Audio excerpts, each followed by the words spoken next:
desses dois momentos diferentes do Corinthians. Não é nem momentos, né? Dessas duas situações diferentes, porque é o mesmo momento. Mas líder absoluto, já quase classificado na Libertadores, e no Brasileiro, nessa situação patética para um time que tem um elenco tão caro. Mauro César Pereira. E outra, bom começo de trabalho do Fernando Diniz, né, Mauro? 70% de aproveitamento. Bom? Na zona de rebaixamento, você acha bom? Mas ele já pegou quase na zona. Não, ele tem que tirar da zona, não enfiar na zona. Ele enfiou na zona de novo. O time estava fora, perdeu para o Mirassol, voltou para a zona. Eu não acho bom, não. Esse grupo do Corinthians, da Libertadores, já falei, é grupo de sul-americano daqueles fraquinhos.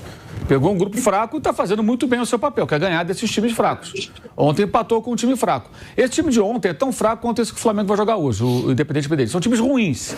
São times colombianos fracos. Até a tabela do campeonato, se servir de referência, mostra que eles ficam ali no meio, nada de especial. Altitude razoável, né? Pode ser um obstáculo, não chega a ser La Paz, ok.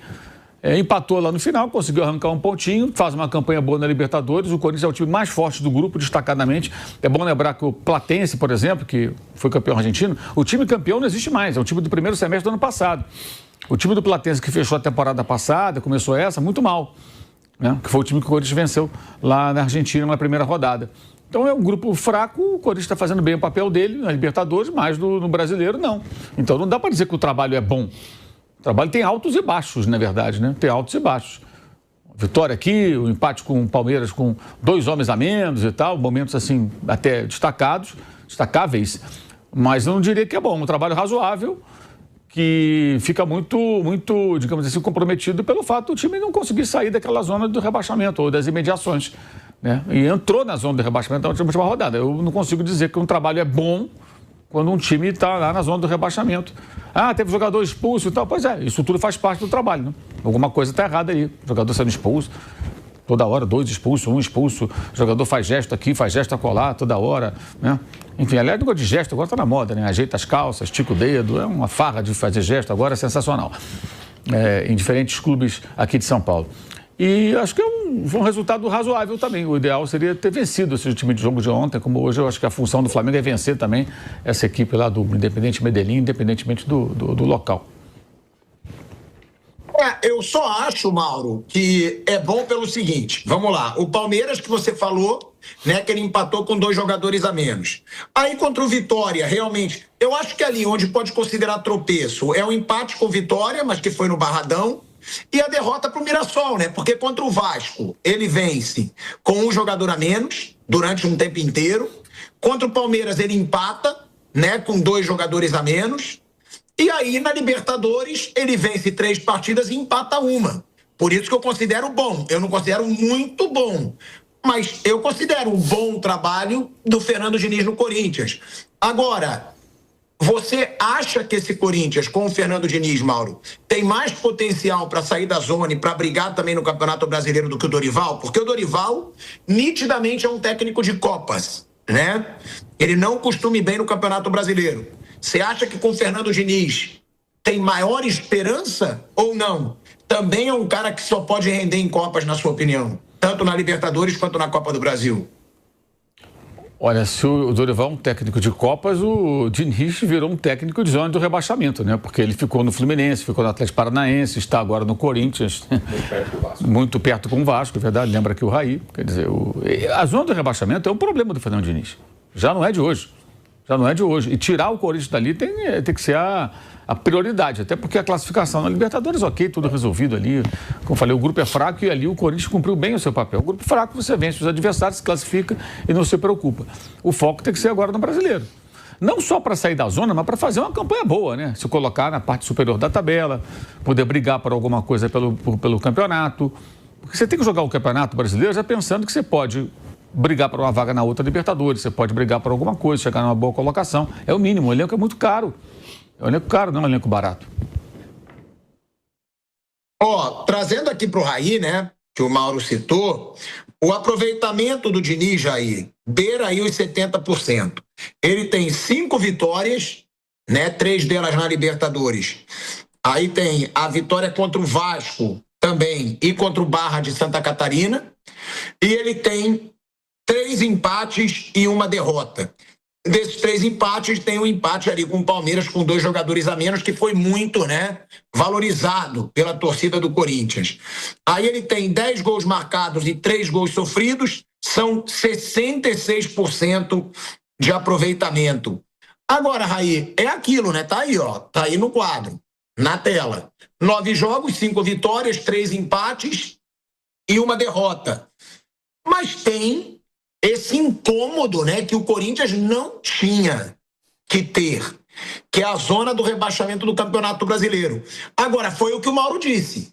Esse pode ser o momento, né, Raí, de esquecer a Libertadores. Pronto, já está praticamente classificado, líder do grupo, 10 pontos.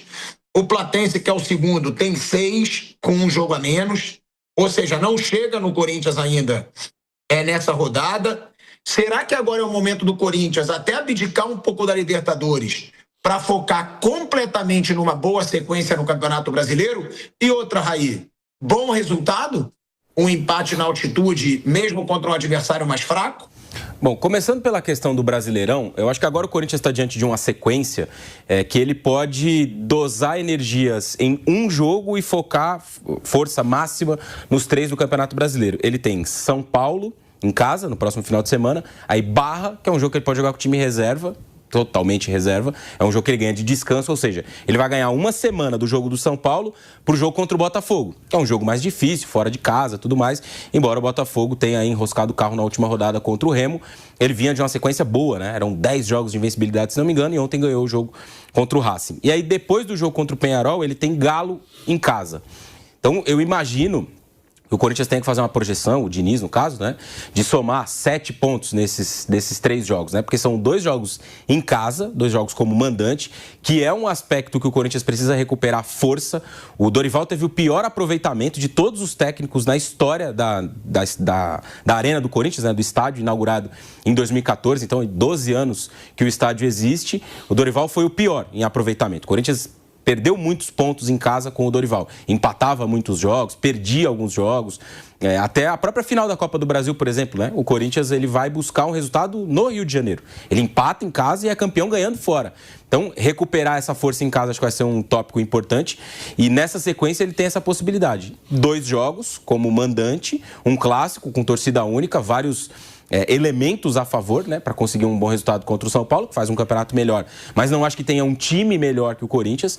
E depois esse jogo contra o Galo lá na frente, o Galo muito fragilizado, né, nesse momento. E isso não vai mudar para daqui a 3 semanas. No meio, um jogo contra o Botafogo, um empate seria um bom resultado. Então, se o Corinthians sair dessa sequência, que tem 3 jogos do Campeonato Brasileiro, um jogo contra o Barra, que aí é um bônus, dá para o Corinthians mesclar jogadores, tirar os principais jogadores, tirar aqueles mais desgastados.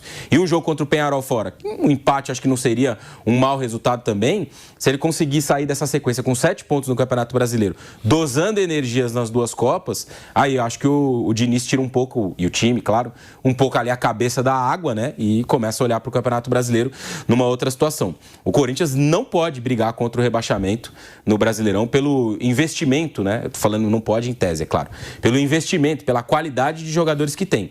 Embora não tenha o Memphis nesse momento, embora o Yuri Alberto não atravesse uma boa fase, embora o André tenha caído muito de rendimento, e não é de agora, já desde aquela questão com o Milan, né? Vai, não vai, fica, não fica, declarações. De lá para cá ele caiu bastante e foi expulso aí em 2 jogos, né? O menino também precisa ser corrigido desse ponto de vista de comportamento dentro de campo, né? Não só o gesto lá que ele fez contra o Palmeiras, mas a tesoura que ele deu no jogo contra o Vasco também, no campo de ataque, completamente desnecessário. Então isso precisa ser corrigido. Então o Corinthians tem algumas questões nesse momento, né? De alguns jogadores importantes. Mas tem outras também. Tem o Garro voltando a jogar muito bem, tá jogando muita bola com o Diniz. São 5 assistências, se não me engano, em 9, 10 jogos com o Fernando Diniz. A defesa voltou a ser um pouco mais sólida. O Gustavo Henrique tem feito grandes partidas, não só lá na frente, porque muitas vezes a gente olha para um zagueiro que faz muitos gols e destaca isso, mas o principal papel dele é defender. E ele tem defendido muito bem também. Então, eu vejo o Corinthians entrando num caminho com o Fernando Diniz. Acho que os resultados demonstram isso, as atuações também. Nesse recorte que você citou, a gente mostrou os números aí, a atuação muito ruim do Corinthians a gente teve contra o Vitória. Aquele jogo foi horroroso mesmo. E foi um empate, né? Nem foi uma derrota. O jogo contra o Mirassol, além de um pênalti para mim muito mal marcado pro Mirassol, teve uma reação ali do Corinthians no segundo tempo. Poderia até ter empatado o jogo, né? Perdeu, mas acho que é um jogo que tá na conta também, nesse momento, né? Tropeçar contra o Mirassol, embora ele não repita o campeonato do ano passado, eu não acho que seja um resultado desastroso, uma vergonha, fora de casa, principalmente, né? O Mirassol tem 6 pontos na Libertadores, o Mirassol ganhou outros jogos importantes aí, tá se recuperando no Campeonato Brasileiro, não começou bem, mas ganhou do Inter no Beira-Rio, ganhou esse jogo contra o Corinthians também. Então, eu acho que o início de trabalho do Fernando Diniz é um bom trabalho.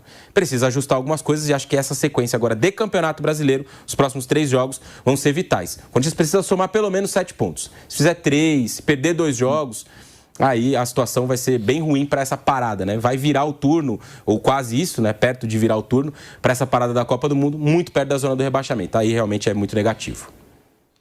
O que você está achando desse começo de trabalho do Diniz? Flávio, que a gente mostrou aqui, 66% de aproveitamento. E vou repetir para você a pergunta que eu fiz para o Mauro, que o Mauro não acha que o Diniz pode ser visto como um treinador mais de Brasileirão, né? Porque ele lembrou, o Diniz ficou na zona do rebaixamento com o Fluminense, quase com o Vasco. Você acha que o Diniz pode ser melhor para o Corinthians no Brasileiro? Por quê? Porque o Dorival em Copas, ele ganhou uma Copa do Brasil, né? Ele costuma ganhar Copas, ganhou no São Paulo também, ganhou no Flamengo, Libertadores e Copa do Brasil, mas Brasileirão o Dorival vem sendo uma negação. Você acha que o Diniz pode melhorar ou não, na sua opinião, Flávio Prado? E sobre essa identificação que ele está tentando buscar com a torcida do Corinthians, dando a entender que ele é um louco, que isso é Corinthians, buscando essa cara de Corinthians na chegada dele ao clube, Flávio. Bom, boa tarde, Pilhado, boa tarde, amigos. Primeiro, sobre ganhar brasileiro, exceção feita, Palmeiras e Flamengo e um eventual novo rico, os outros são meros participantes do Campeonato Brasileiro. Sejam eles quem forem, sejam os treinadores que forem. Os treinadores que ganharam recentemente o Campeonato Brasileiro, quando mudaram de time, alguns não mudaram, o Abel, por exemplo, não mudou, eles não conseguiram repetir performance porque é uma diferença absurda entre Flamengo e Palmeiras. Então, o Campeonato Brasileiro, Flamengo e Palmeiras, às vezes aparece um novo rico, um Atlético Mineiro, um Botafogo e tal, mas nuvem passageira, como diziam antigamente. O resto tem que se virar com Copa, tem que fazer o que dá para fazer. Com relação ao trabalho do Diniz no Corinthians, tem uma subida no trabalho, Dorival, para mim, fez um trabalho bom, depois começou a cair, o Diniz pega na queda e dá uma levantada. Só que, realmente, eu tenho falado algumas vezes aqui, o Corinthians tem que abrir o olho com relação a essa zona do rebaixamento. O Corinthians é um time que depende muito de embalos, né? O Corinthians, ele vive de embalos. Então, ele embala, consegue, como fez o Dorival, algumas vitórias na sequência também, quando desce de uma vez. E a torcida vai junto, é bem isso mesmo. Então, realmente precisa tomar muito cuidado com isso. Outra vez eu até falei tirando um certo sarro e tal, mas tô falando muito sério. O Corinthians não pode ficar lá embaixo, não, porque ele vira confusão. O Corinthians é uma bagunça política. Há interesse político daqueles que estão fora do poder de que o time vá mal, porque aí eles crescem. É assim que funciona esses clubes, o Corinthians, São Paulo, Santos. Quando o time está mal, você cria os caras que estão na oposição. E o Corinthians, ele é mega efervescente. Não interessa para boa parte dos caras que não estão no poder que o Corinthians vá bem. Então, para virar uma confusão, isso é muito rápido. Então, o Corinthians tem que sair rapidamente da zona de rebaixamento com uma prioridade muito maior do que pensar em termos de Libertadores, onde eu, insisto, não vejo nenhuma condição do Corinthians ganhar. Ontem foi um jogo, o primeiro tempo foi muito ruim. Segundo tempo, o Santa Fé criou algumas oportunidades, mereceu fazer o gol. O Hugo fez pelo menos 2 boas defesas. No final, o Corinthians achou um gol, foi bom, foi importante conseguir o gol. Positivo, mais uma vez, a entrada do garotinho lá que fez o cruzamento do... Tava fugindo o menininho lá que tem entrado, sempre tem feito, desde o ano passado, tem feito uma boa produção. Há que se conversar com o André, porque depois que o André, que o negócio do Milan não funcionou, ele caiu de produção, claramente a cabeça dele... Aliás, eu achei aquilo uma sacanagem não vender o André. Foi mais uma demonstração que o presidente do Corinthians não tem coragem de fazer nada. O negócio era ótimo, 15 milhões de euros para um time que está detonado, falido. Um garoto se empolgou, o empresário dele foi lá no Milan e tal. De repente, veio uma entrevista do Dorival, que não era interessante que ele saísse, começou bagunça na rede social e o Corinthians recuou no negócio. E aí o garoto caiu muito de produção. Não deveria ser assim, mas é o que está acontecendo. E daqui a pouco ele perde a posição de titular e talvez tenha perdido a oportunidade da vida dele. Então eu acho realmente o garoto, está me lembrando aqui o Wilson Coquinho, que eu estou querendo falar, é o Dieguinho. Tem sido um jogador muito bom, como aquele Kaique, que também entrou, o Diniz está aproveitando bem esses meninos da base, que é o que tem que fazer mesmo. Normalmente as contratações são caras e ineficientes. E o Lingard, que eu achava e continuo achando, né, que vai ser mais um Cédric Soares do que outra coisa, tem mostrado uma certa eficiência. Ontem ele, de novo, não foi mal, não. Fez uma atuação interessante. Mas, de um modo geral, a preocupação maior tem que ficar voltada para o Campeonato Brasileiro. Ali é o problema.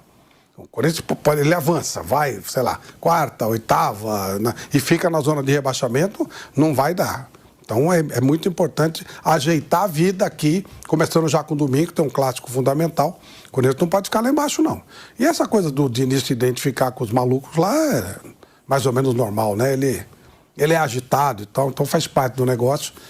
Mas você sabe o que eu penso sobre torcida, né? A torcida vai no embalo. Se o time estiver bem, eles vão juntos. Se não estiver bem, eles começam a vaiar, xingar, reclamar. Então não é isso que vai resolver a vida do Corinthians. Dá para dizer que é o melhor momento do Gustavo Henrique no futebol brasileiro? Ele foi bem no Santos, ele foi bem no Flamengo, conquistou títulos no Flamengo, mas não era intocável na defesa do Flamengo. E agora no Corinthians ele é o principal zagueiro, na minha opinião, tá fazendo gols e ganhou de vez a confiança da torcida do Corinthians. Mauro e Raí, o que fala da fase do Gustavo Henrique? Bom, o Gustavo Henrique tem feito bons jogos, né? Eu dizia há pouco que, além de gols, ele tem contribuído também defensivamente, né? Se a gente até olhar para a temporada passada, teve momentos em que a dupla, né, o jogador ao lado dele mudou e ele conseguiu se manter. Então, o Tchoca, em algum momento lá no começo do ano, jogou, depois teve aquela possibilidade de sair, fica, não vai e tal, acabou não saindo. O André Ramalho, que eu acho um zagueiro que oscila muito, né, para jogar como defensor, um cara que oscila muito é bem complicado. E agora chegou o Gabriel Paulista, né? Então, o Corinthians teve nos últimos tempos 3 opções diferentes e até outros sistemas, né? Chegou a jogar com 3 zagueiros, com o Dorival. Mas o Gustavo Henrique se manteve no time, né? Ele nunca saiu e oscilou muito pouco. Então acho que hoje ele é um jogador bem confiável pro técnico do Corinthians, que vai conseguir entregar, vai conseguir ter um bom desempenho, além dos gols marcados, né? Defensivamente estou falando, porque, como eu disse, muitas vezes a gente se fixa nessa questão dos gols e o importante do zagueiro é defender. Se ele tiver uma boa bola aérea ofensiva, conseguir agregar com gols lá na frente, legal, é um ótimo adicional, né? Ontem, por exemplo, ele foi lá na frente e resolveu um jogo. Várias outras vezes ele marcou gols de cabeça. Acho que teve outro jogo, talvez contra o próprio Santa Fé, que ele faz um gol também, participa de um gol, contra o próprio Peñarol também a mesma coisa. Então, a fase artilheira muito boa, mas eu prefiro olhar para o que defensivamente ele tem produzido. E atrás, ele me parece ser hoje, de longe, a melhor opção para o sistema defensivo do Corinthians. O companheiro de zaga dele, para mim, ainda é uma coisa mais duvidosa, né? Eu não consigo olhar para o Gabriel Paulista, por exemplo, e falar, cara, com certeza esse aqui é um baita defensor para jogar ao lado do Gustavo Henrique, que também é um cara que oscila bastante. Ele começou fazendo bons jogos, depois teve partidas abaixo, algumas falhas e tal. Acho que o Tchoca ficou muito pro final dessa lista, teve a questão dele ir, não ser aprovado nos exames médicos, voltar. E o André Ramalho, como eu disse também, para mim, pelo menos é um zagueiro que passa pouca segurança, né? Ele tem uma característica de jogo, por exemplo, de dar bote muito longe da área, né? Muitas vezes ele vai lá no meio de campo caçar um jogador e abre um espaço muito grande nas suas costas. Então, o Gustavo Henrique hoje é uma certeza no sistema defensivo do Corinthians, para além dos gols que ele marca lá na frente. Mauro, é um jogador que foi bem em vários clubes brasileiros, né? Vários. No Santos, foi muito bem. No Flamengo, ele foi um jogador bom, né? Bom para razoável, não foi nem perto de ser um titular absoluto. E que agora se firma, né, Mauro César Pereira? Nesse time do Corinthians. Tem mais algum destaque individual também, na sua opinião, no atual Corinthians? É complicado a gente falar assim que um zagueiro, ele faz um gol, né? Um zagueiro é um destaque quando o time dele está na zona do rebaixamento, sabe? É meio contraditório, não sei. Ele não é mau jogador, ele tem feito algumas participações boas, os gols são importantes quando aparece na área, ele tem 1,96 m, né? É um jogador muito alto. Eu sei de uma coisa, cadê o Memphis? Machucado. E o Memphis? Não vamos falar mais do Memphis? Tem isso também, né? Machucado, o Corinthians deve dinheiro para ele, né? Não consegue acertar. Tem isso também, né? Tem outras questões no Corinthians tem tudo, é uma maravilha, porque empatou com o Independente Santa Fé, né? Muitas coisas ali acontecendo. Aliás, o Corinthians é um dos clubes que também deveriam estar incomodados com a reforma tributária, que eu falei ontem aqui. Também não se manifesta. Deve estar tudo bem, não tem problema, pagar mais imposto, está ótimo, né? Todo paga, sei lá como é que faz. Você falou do Memphis, Mauro. Eu estava em Itaquera semana passada no jogo do Peñarol, trabalhando na partida aqui para a Jovem Pan, e a gente conversando lá com algumas pessoas do clube. Há um acordo bem encaminhado aí para renovar o contrato dele, que eu achei que seria bem pouco provável. Pelos valores, pelas cifras, dizem que terá um parceiro, né, que vai ajudar, vai pagar... Uma história inédita, né? Um parceiro. A gente precisa esperar, obviamente, isso ser oficializado, talvez ter uma coletiva para esclarecimentos, né, mas a história que a gente conseguiu colher lá naquele dia é essa, e tem muita gente falando sobre isso, não estou contando nenhuma novidade aqui, mas que há um parceiro que vai pagar integralmente os salários pagaria integralmente os salários. Não teve um conselheiro que falou que a culpa da falência do Corinthians é o Memphis?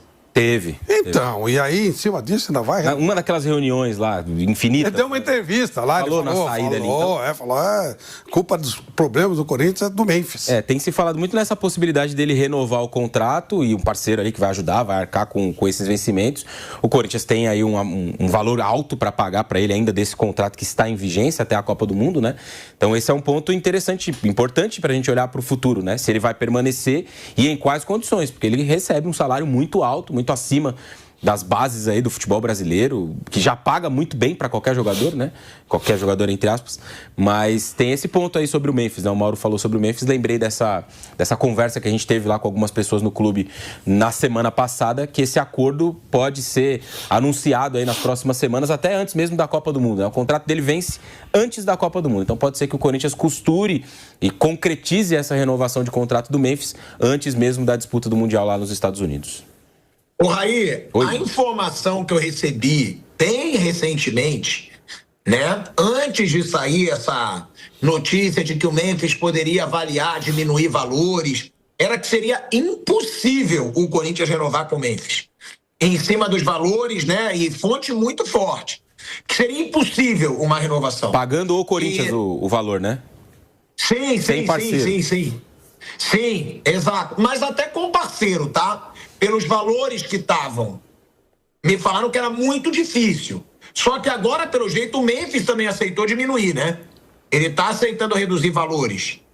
Essa parte, honestamente, eu não tenho de ele aceitar diminuir valores. O que eu tenho, que a gente conversou lá na semana passada, é que há um acordo muito próximo de ser concretizado com uma empresa, um parceiro, que vai pagar integralmente os salários do Memphis ao longo desse próximo ciclo, aí, próximo período que for renovado, né?